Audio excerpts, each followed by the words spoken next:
Hemos avanzado hasta el capítulo 13 del libro de Marcos. Puede buscar en su Biblia Marcos 13.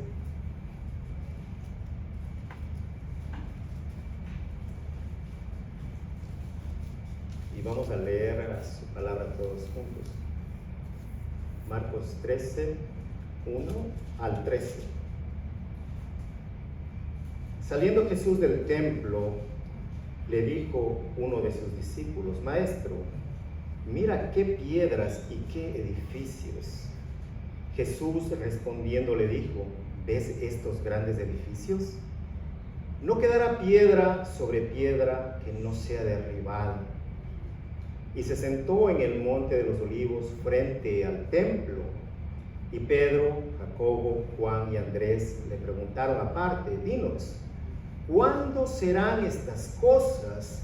¿Y qué señal habrá cuando todas estas cosas hayan de cumplirse? Jesús, respondiéndoles, comenzó a decir: Mirad que nadie os engañe, porque vendrán muchos en mi nombre diciendo: Yo soy el Cristo, y engañarán a muchos. Mas cuando oigas de guerras y de rumores de guerras, no os turbéis, porque es necesario que suceda así, pero aún no es el fin.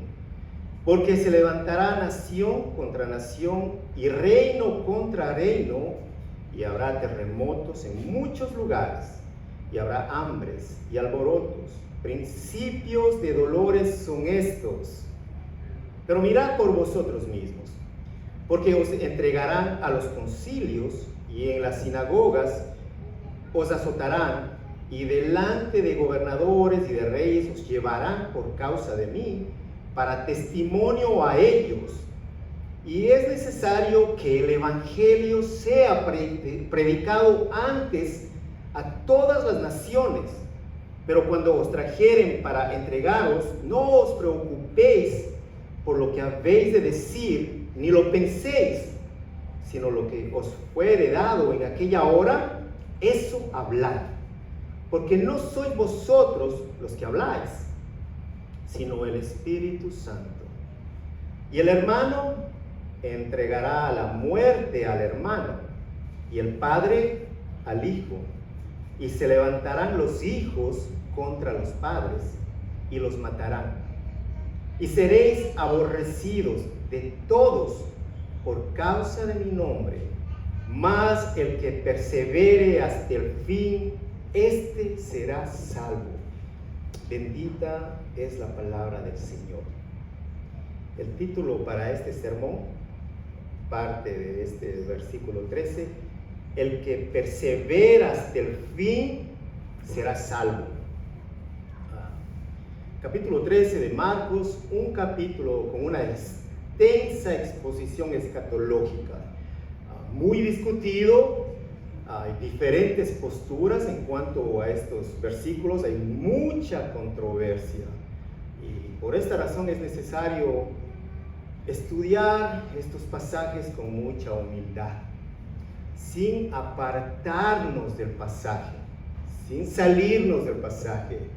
Es un discurso largo de Jesús, y este discurso está registrado en los otros evangelios sinópticos, tanto en Mateo y en Lucas, y es conocido como el discurso del Monte de los Olivos. Vamos a ver este capítulo en 3 sesiones. Van a ser 3 partes, así es de que hoy tenemos la primera, porque es muy largo y es necesario darnos el tiempo necesario. En estos versículos que estamos viendo hay un énfasis en los eventos antes del fin, y quiero que ponga mucha atención a esto. Ahora, es muy importante que nosotros podamos tener claridad del propósito de una profecía. El propósito no es satisfacer la curiosidad con respecto al futuro, a lo que va a pasar con nosotros en nuestras vidas. No, ese no es el propósito. ¿Cuál es el propósito de una profecía? La palabra de Dios. Primero, seguridad, confirmación y preparación. ¿Seguridad a qué? A que no importa lo que pase, nosotros estamos seguros en Cristo. La confirmación de qué? De la palabra, de la profecía, cuando se cumple, y eso va a afirmar y va a fortalecer nuestra fe. Otro propósito en la profecía, para que nosotros estemos listos, hermanos, para que podamos estar siempre velando y atentos. La palabra que el Señor les dijo a sus discípulos: mirad. Y vamos a ver en este capítulo cuántas veces el Señor les dice a sus discípulos: mirad. ¿Qué es lo que quiere decir? Atentos, cuidadosos, orando, en oración. Es un capítulo lleno de profecía. Parte de ella se ha cumplido, pero otra parte está por cumplirse. Podemos ver dos grandes acontecimientos en este tema profético. Primero, Jesucristo y la destrucción. Vemos primero la destrucción de Jerusalén. Ese es uno de los temas principales. Y el otro principal, podríamos decir, es la segunda venida del Señor, el regreso de nuestro Señor Jesucristo y el fin de todas las cosas, el fin del mundo. Ahora, la destrucción de Jerusalén sucedió ya, y eso se dio a cabo 40 años luego que el Señor Jesucristo fue crucificado, aproximadamente 40 años. ¿Qué pasa con la segunda venida? Bueno, de eso nadie nos sabe, y la Escritura nos dice: está pendiente. Nadie sabe el momento, ni los ángeles que están en el cielo, pero sí sabemos algo, que debemos estar preparados. No hay ninguna historia a la cual nosotros deberíamos prestar mucha atención como a la historia pasada y futura de la iglesia del Señor Jesucristo. Hermanos, el crecimiento, la caída de imperios del mundo son acontecimientos de poca importancia ante los ojos de Dios. Babilonia, Grecia, Roma, Francia, Inglaterra son nada comparado ante el cuerpo místico de Cristo, que es su iglesia. La marcha de ejércitos, las victorias de aquellos guerreros vencedores son nada en comparación con el progreso del evangelio, de la predicación de la palabra de Dios y de ese triunfo final cuando regrese el príncipe de paz. Dos puntos que vamos a ver. Primero, deslumbrados por el poder humano. Regresamos al versículo 1. Dice: saliendo Jesús del templo. Ponga atención. Jesús estaba en el templo y fue la última ocasión que él estuvo ahí predicando y enseñando, confrontando a los escribas. Dice: Jesús salió del templo, le dijo uno de sus discípulos. Es lo que le dice: maestro, mira qué piedras y qué edificios. Jesús respondiendo le dijo: ¿ves estos grandes edificios? No quedará piedra sobre piedra que no sea derribada. Pues este discípulo llama la atención a Jesús. Él está admirado, sorprendido de la construcción, de la belleza de este templo y de los edificios que lo rodeaban. Según los rabinos, un dicho rabínico, decían que el que no ha visto el templo de Herodes jamás ha visto un edificio hermoso. Los mismos judíos. Ahora, estos muros estaban edificados sobre unas piedras gigantescas. Una piedra, para que tenga una pequeña idea, tenía un peso de alrededor de 100 toneladas. Imagínense el tamaño de esa piedra. Las puertas estaban cubiertas de oro, al igual que las ventanas. Bueno, un aspecto impresionante de este templo. Para sorpresa, el Señor anticipa que todo va a ser destruido. ¿Por qué le hemos llamado deslumbrados por el poder humano? Porque eso es lo que estaba pasando con los discípulos. Ellos estaban sorprendidos de ver desde lo lejos la magnitud de este templo, la belleza de este templo. Y el Señor les dice: todo va a ser destruido. ¿Qué hace? Una figura hiperbólica, que no quedaría piedra sobre piedra. ¿Qué es lo que está expresando? Una destrucción total, total. Esta profecía que el Señor está dando se cumplió cuando los judíos se rebelaron en contra de los romanos, y Tito en aquel entonces era el hijo del emperador Vespasiano en el año 69, quien tomó Jerusalén. El templo fue destruido completamente y se piensa, de acuerdo a la historia, que más de 1 millón de judíos murieron en ese momento. El emperador da una orden que toda la ciudad y el santuario fueran arrastrados al suelo. Toda la ciudad, no solamente el templo, y que dejaran 2 torres, las más altas, y una parte del muro que cercaba, digamos de esta manera, ¿no?, que cercaba a Jerusalén, que estaba al oeste, que no la destruyeran, y todo el resto del muro que rodeaba fuera arrasado hasta el suelo. Cuando esto sucedió, aparentemente, si se veía de lejos, nunca daba la impresión de que nadie había habitado en este lugar. Lo único que quedaba era el llamado Muro de los Lamentos. Era lo único. Y aquí hay una aplicación. El Señor parece indicar que es necedad ocuparse mucho de las cosas temporales. Deslumbrados estaban sus discípulos del poder humano, y el Señor no da importancia a esto.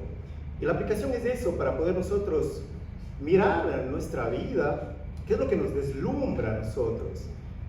Templos, el tamaño, el sonido, las luces, ¿qué es lo que nos deslumbra a nosotros? Porque, usted ve templos que uno de afuera dice, wow, qué belleza, pero ¿cómo están estos templos?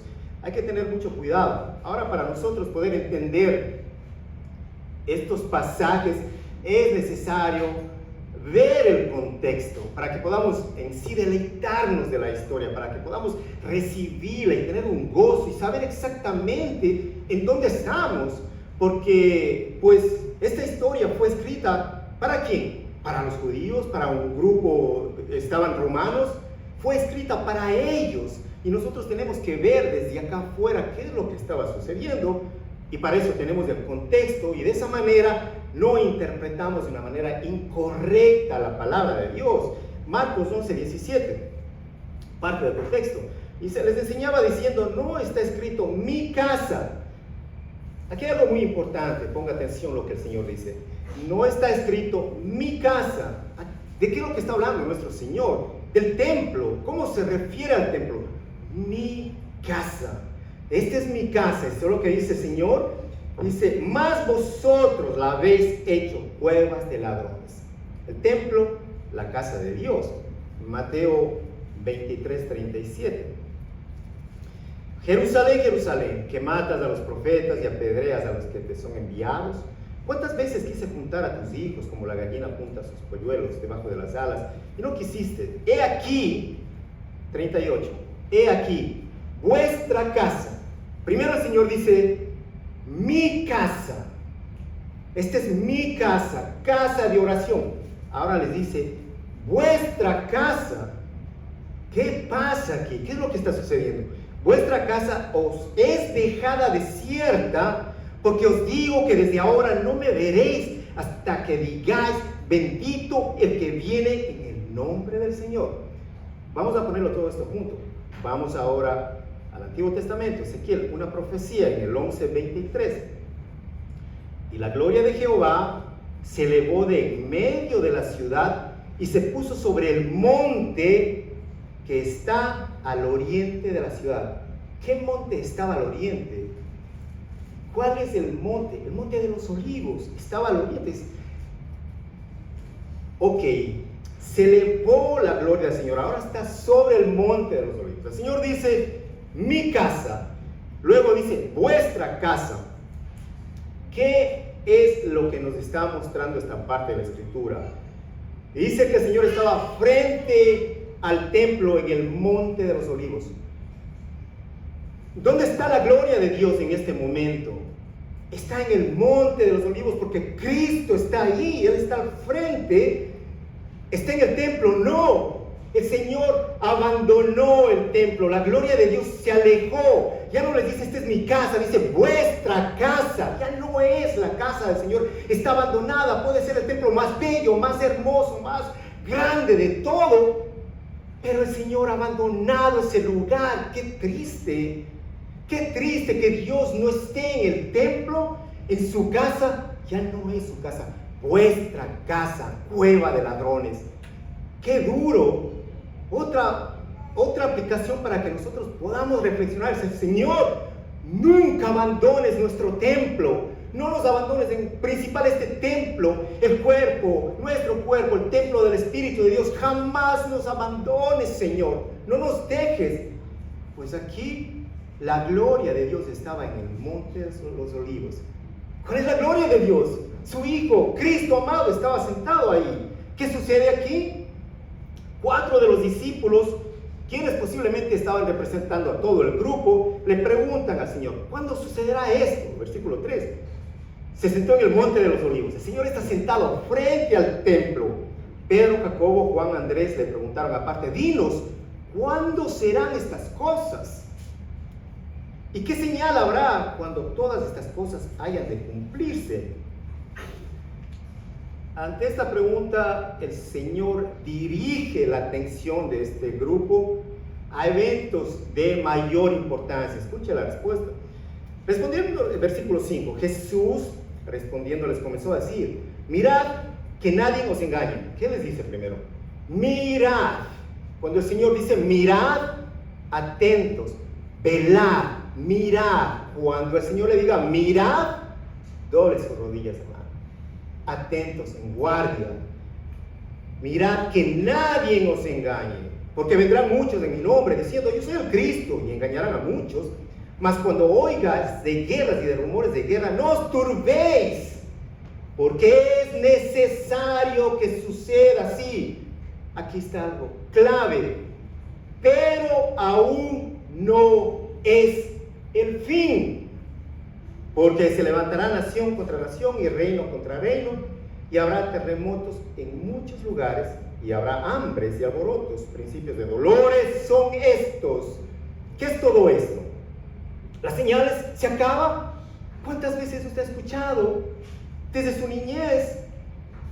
Mi esposa me comentaba, su abuela le llevaba 4, 3, 5 años al templo, iba, y lo que escuchaba era que ya ese es el fin del mundo, se acabó, se va a acabar, el Señor viene, el Señor viene, el Señor viene, va a llegar. ¿Cuántos años ha escuchado eso usted? Pero ¿qué es lo que nos dice? Principios de dolores son estos. En el segundo punto, el propósito de las señales y las prioridades. ¿Señales de qué? ¿El fin del mundo? No, hermanos. De alerta, de mirar, para orar, que anticipan el fin. Sí, anticipan. ¿Y aquí qué hay? Advertencias en estas profecías del Señor. Primero el Señor, en primer lugar, el Señor anuncia una serie de eventos, problemas entre su primera venida y su segunda venida. Ahora, sin duda, ¿quién no va a tener problemas? ¿Quién no va a pasar por tribulación? ¿Quién? Dice Job: el hombre nace para la aflicción. Pero hay problemas mayores. ¿Para quién? Para los creyentes. Para los creyentes, hermanos. Sí, para nosotros hay problemas mayores. Y el Señor va a advertir con claridad sobre esto. Les advierte que no permitan ser engañados, porque hay falsos que vendrán a decir: yo soy el Mesías. Cuidado con ellos. Les advierte sobre los falsos profetas. Van a aparecer muchos falsos cristos, lo dice, y eso se ha visto a lo largo de la historia. Muchas sectas, falsos maestros, y también el día de hoy se puede ver. Segundo, les dice que no deben interpretar las guerras, los rumores de guerra, como una señal evidente del fin. No lo pueden interpretar de esa manera. que los conflictos ya existieron. Nosotros ahora lo podemos ver, ¿no? Porque todo esto pasó, conflictos que se dieron y continúan en el momento. ¿Y qué dice el Señor? Aún no es el fin, aún no es el fin. Además que van a haber grandes catástrofes, terremotos, hambre, y que esto sería solamente dolores de parto inicial. Pero ¿qué están anticipando en todo esto? Un periodo un periodo de dolor y de sufrimiento sin paralelo alguno. Eso es lo que están anunciando.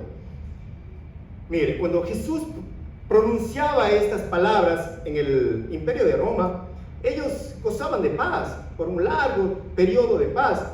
Pero ¿qué sucede? 4 décadas, aproximadamente 4 décadas después de la muerte de Jesús, hubo una confusión política entre los emperadores que surgieron, que estaban al mando, digamos de esta forma, 4 gobernantes en un año, 4, y una revuelta, rebeliones, todo esto, conflictos, pero nada de esto estaba indicando o indicaba el regreso del Señor. Ya viene el Señor. No, nada de eso lo indicaba. Estas guerras, estos rumores, todos estos conflictos no cesaron cuando cayó Jerusalén, continuaban, pero es una profecía que se cumple, que nosotros la vemos cumplida a través de los siglos. Ya se cumplió y siguen las guerras, siguen los conflictos. Dice, se levantará nación contra nación y reino contra reino, en el versículo 8. Mire, cierto autor contó que en Europa había hace como 300 guerras, aproximadamente 300 en los últimos 300 años, 300 guerras en Europa, que nosotros no tenemos ni idea, a menos que usted empiece a indagar sobre la historia, y que esas guerras han ido aumentando. Decir que una guerra, vamos acá, es una señal del fin, es falso. Hay guerra, es el fin, falso. ¿Quiénes están usando estos eventos? Aquellos que fijan cuándo es el fin y por ende están dando una falsa señal, no lo que la palabra están distorsionando la palabra de Dios. ¿Qué más? Habla de terremotos, de diversos lugares, de hambres, y esto solamente vienen a ser como sombras o una ilustración de lo que en escala mucho más intensa ocurriría al fin de toda era. Pero nada de esto puede darle a nadie el derecho de hacer una predicción. ¿Cuántos usted ha visto y escuchado? Esto no les da derecho a nadie ni a ninguna persona de hacer una predicción de que es el fin. Ya esta es la hora de la segunda venida del Señor. No. En el transcurso de los años, aproximadamente en el 60, en el 80, después de Cristo, la historia nos relata que el imperio fue asolado, escuche, asolado por pestilencias, por incendios, huracanes, terremotos. Todo esto se dio. Y un autor llamado Renan habla sobre la violenta erupción del Vesubio en el verano del año 79, destruyendo Pompeya y sus alrededores. Imagínense en ese momento, alguien que estaba ahí, ¿qué es lo primero que podría decir? Este es el fin, se acabó, hermano, ya viene el Señor, ya viene Cristo. No, no fue así. También historiadores, filósofos como Aristóteles, Seneca, Livio, Plinio, describen fenómenos sísmicos similares que también se dieron en sus días. Todo esto. Y por el año 1668, Robert Hooke escribió una obra titulada Discurso sobre terremotos. ¿Puede imaginarse cuántos terremotos se estaban dando ahí? ¿Fue el fin? No. Otro autor enumeró no menos de 700 catástrofes de esta misma naturaleza, grandes y menores, que se dieron en el siglo XIX. Bueno, ¿por qué les menciono todo esto? Porque muchos no sabemos, no conocemos cuántos terremotos se dieron, cuántas guerras se han dado. ¿Ha sido el final? No. Y que también, pues, hambre, eso nosotros lo escuchamos por todo lugar, pero no es el fin. Luego Marcos entra en ¿qué? En la persecución a los discípulos, en el versículo 9. Mirad por vosotros mismos, porque os entregarán a los concilios y en las sinagogas os azotarán, y delante de gobernadores y de reyes os llevarán por causa de mí para testimonio a ellos. El Señor, con estas palabras, ¿qué hace? Está preparando a sus discípulos para enfrentar a lo que les avecina. Él les está preparando. Y es algo que el Señor ya les había comunicado anteriormente, pero ahora Él es más específico. En Marcos 8:34, ¿qué es lo que el Señor dijo? Sus palabras están registradas. Si alguien quiere venir en pos de mí, esto se lo dijo a sus discípulos, niéguese a sí mismo, tome su cruz y sígame. Los discípulos del Señor sí fueron llevados ante concilios, sinagogas, ante gobernadores, ante reyes gentiles, y el libro de Hechos registra todos estos hechos. Les voy a mencionar solamente uno, en Hechos 5:40, y convinieron con él, y llamando a los apóstoles después de azotarlos, les intimaron que no hablasen en el nombre de Jesús, y los pusieron en libertad. Y ellos salieron de la presencia del concilio, gozosos de haber sido tenidos por dignos de padecer afrente por causa del nombre, presos porque estaban predicando la palabra de Dios. Ahora, esta sección se puede aplicar a cualquier periodo de un testimonio cristiano, en aquel entonces, ahora y mañana, ¿no?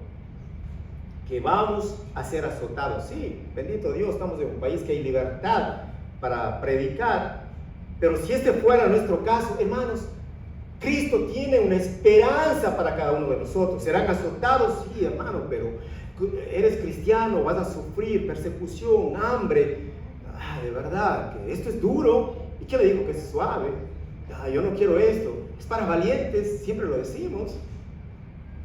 ¿Quién va a arrebatar el reino de los cielos? Pero ¿qué hay atrás de esto? Hay una esperanza. El Señor no le dice, te van a castigar, te van a poner preso, te van a matar y te mueres y se acabó. No, hay una esperanza detrás de todo esto. Y en medio del dolor, del sufrimiento, hay un refugio para cada creyente, para cada cristiano. ¿Cuál es el refugio? David lo menciona en Salmos 46. Dios es nuestro refugio.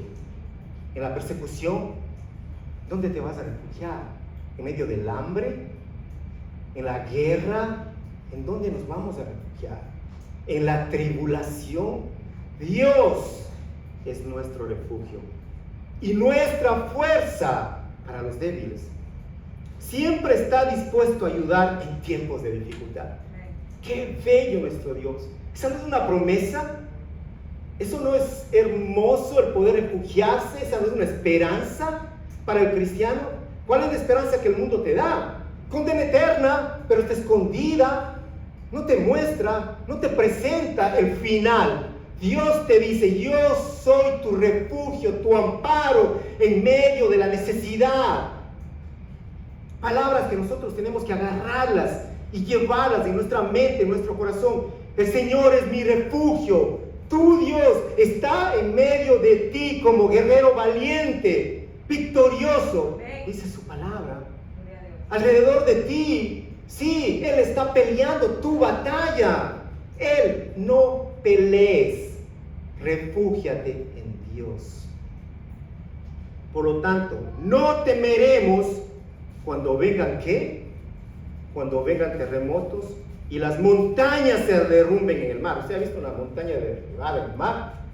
Creo que no. Pero si el día de mañana ve o hoy en la tarde ve, no tema, no tenga temor. Versículo 10.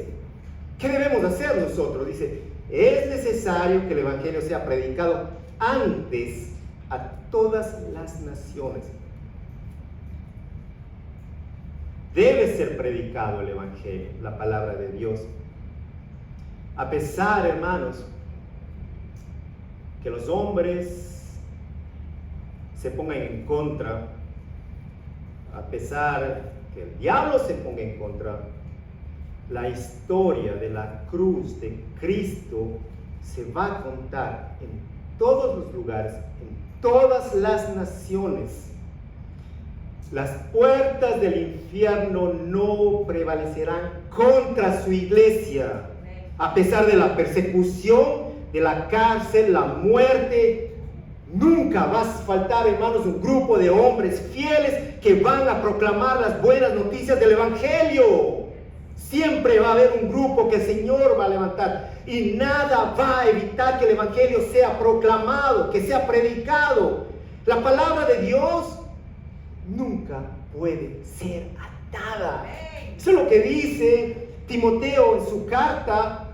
La palabra de Dios no puede ser atada, aunque aquellos que la predican pueden ser encarcelados y pueden ser muertos, pero no la palabra de Dios, hermanos.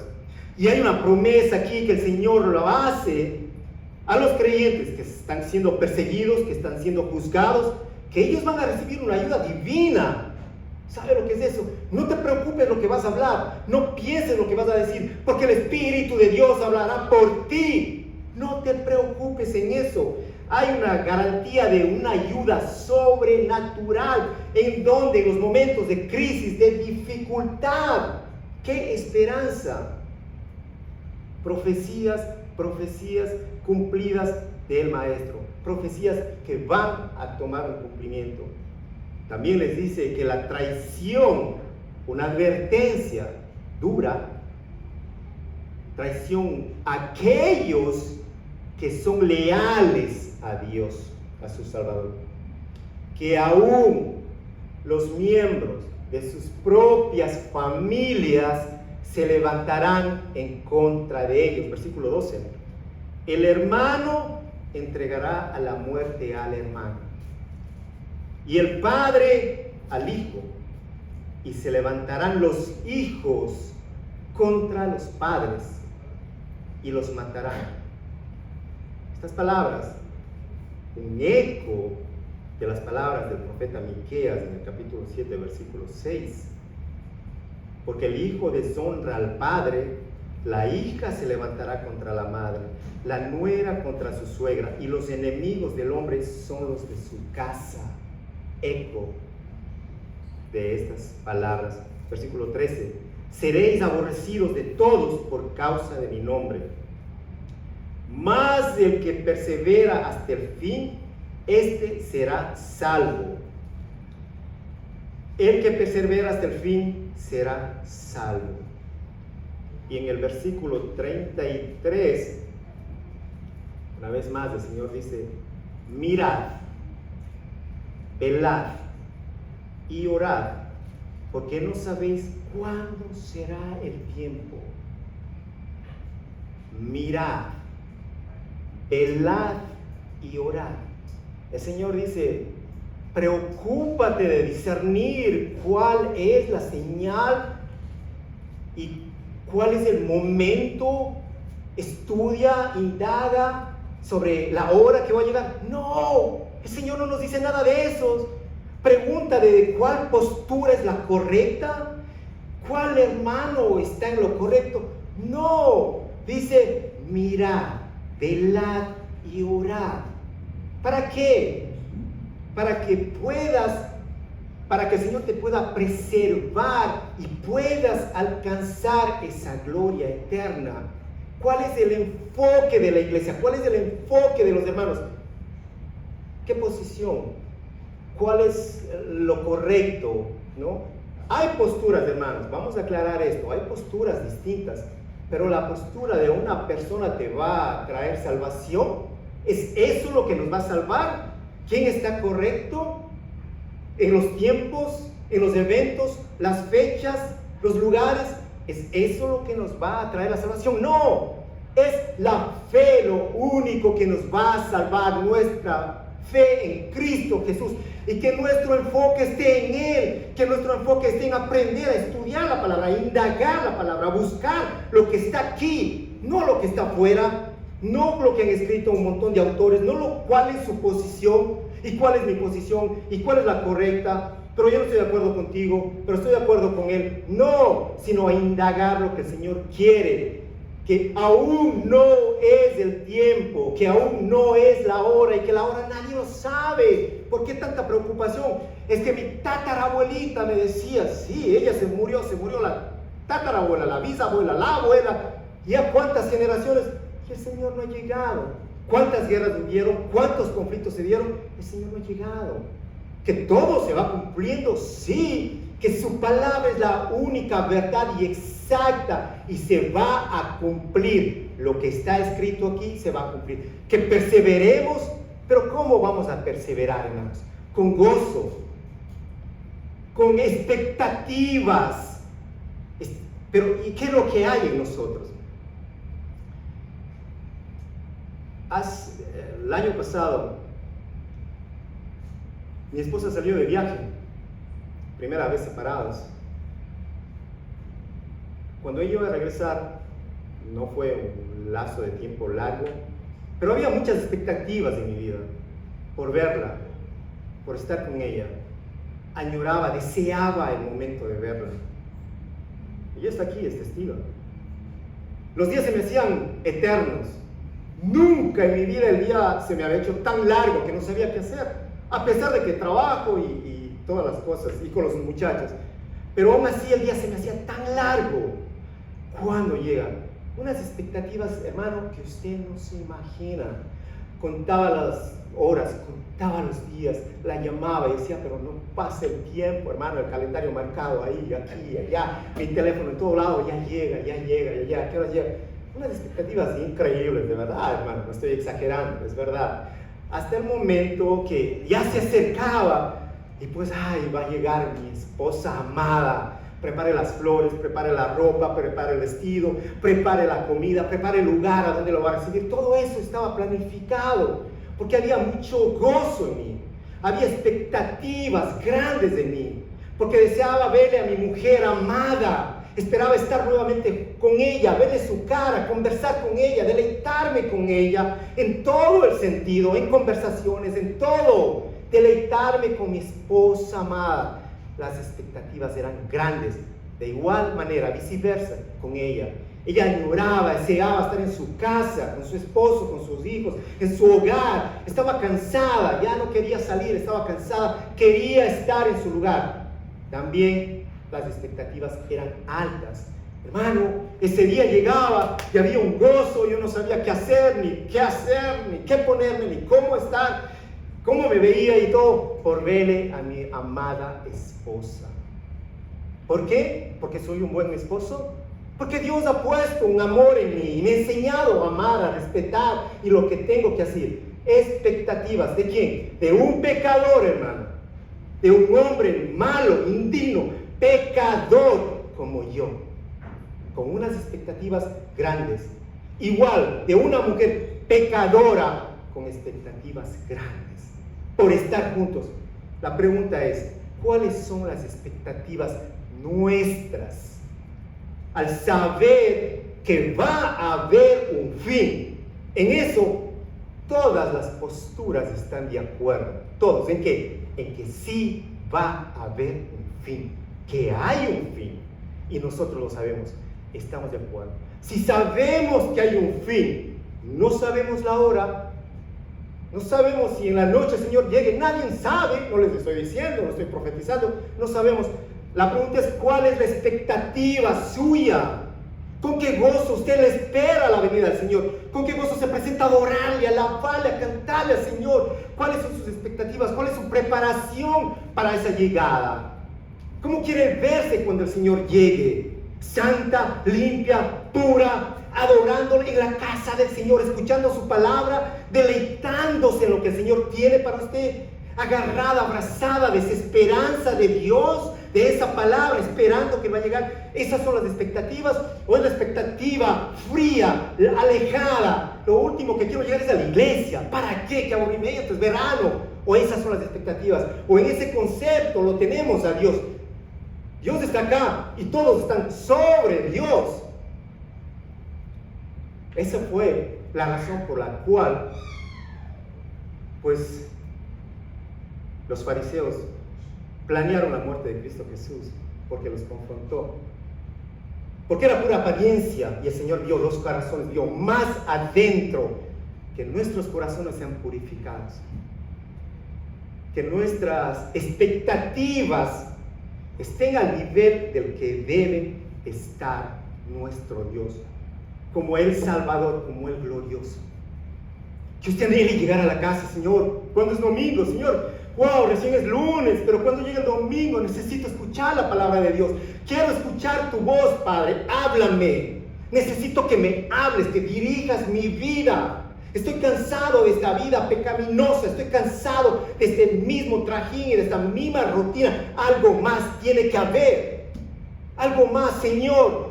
Quiero escuchar, háblame por tu palabra, por medio de tu palabra, Señor. Dirígeme. Esas expectativas.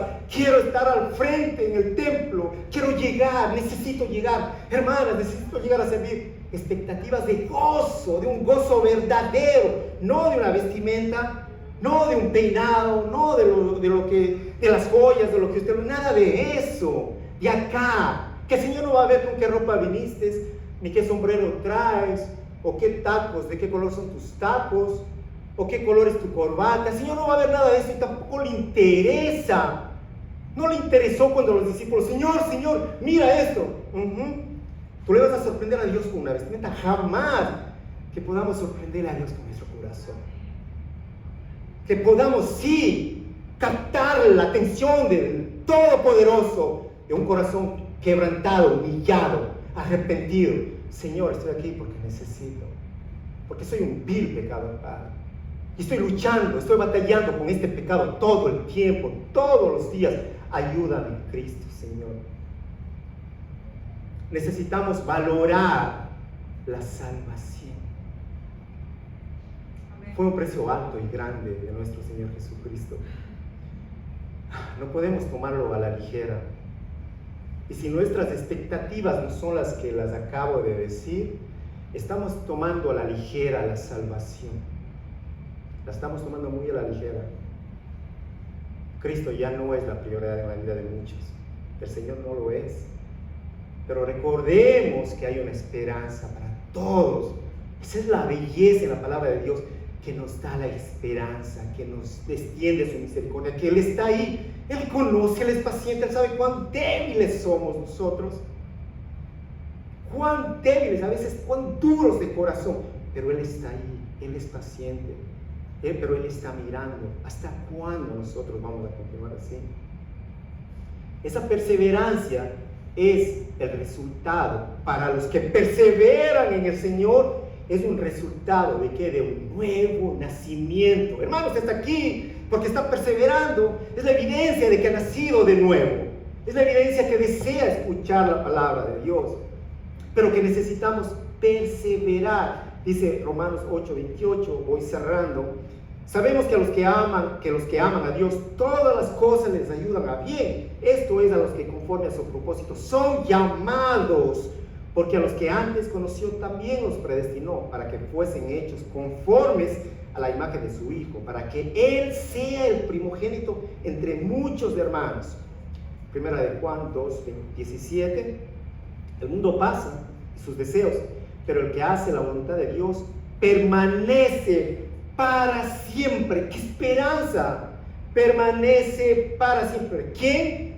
Los que estamos en la voluntad de nuestro Señor Jesucristo. ¿Perseguidos? Bueno, que yo sepa, todavía no nos están persiguiendo. ¿Afligidos? Muchas veces sí, podemos estar. ¿Que podemos ser objeto de burla? Por supuesto que sí. Muchas veces de los familiares más cercanos se van a reír de ti, se van a burlar. Claro que sí. Pero a la larga vamos a estar a ese lado de la victoria. ¿Que vamos a ser acusados? Sí. confusos, probados, claro que sí. Pero nunca nos vamos a sentir abandonados, no importa, nunca vamos a estar abandonados. Vamos a ser derribados, sí, pero hermanos, no destruidos. Aunque estés derribado en el piso, no vas a ser destruido. Los reinos de este mundo en el que vivimos y que vemos, un día, hermanos, serán completamente, pero déjenme decirle, Dios estará bajo su gobierno completo en un día. Él tendrá todo el control, que ahora, no estoy diciendo que el Señor no tiene el control, pero ahora Dios permite, porque dice que les ha entregado a muchos a sus propias inmundicias, a su propia perdición, pero en ese momento nada de eso va a escuchar en su segunda venida. Los que se mofan, la gente impía que usted pueda ver, o los que no creen, los que nos insultan ahora, un día van a ser avergonzados. Y los creyentes, ¿sabe qué va a pasar con los creyentes? Con los que perseveran, van a recibir una corona de gloria que no se marchitará. Una corona de gloria. ¿Cuál es el mensaje? Persevere, hermano. Persevere hasta el final. Está débil, continúe. Se siente afligido, refúgiese en Dios. Él es el que tiene la fortaleza para su vida. Él es el único. Busque la presencia del Señor. Vamos a orar. Señor, gracias por tu palabra, Dios. Tú eres el refugio, tú eres la verdad, tú eres la vida, tú eres el camino, tú eres todo en nuestras vidas. Todo te pertenece, todo es tuyo, por ti y para ti, Señor. Estás en control de todo y de todos, Padre. Que nosotros nos desviamos, nos podemos desviar, Señor, pero que tú gobiernas sobre lo bueno y sobre lo malo, porque tú lo creaste todo, Padre. Dios amado, que esta semana podamos meditar en nuestros deberes, Señor, que podamos meditar en las advertencias que tú nos das, Padre. Como cristianos, que podamos reflejar tu carácter, Señor, y que tú nos des todo lo que necesitamos de tu fuente inagotable y de esa profunda sabiduría. Entregues a tus hijos, a tu pueblo que tanto lo necesita. Danos más, Señor. Danos más de ti, Padre.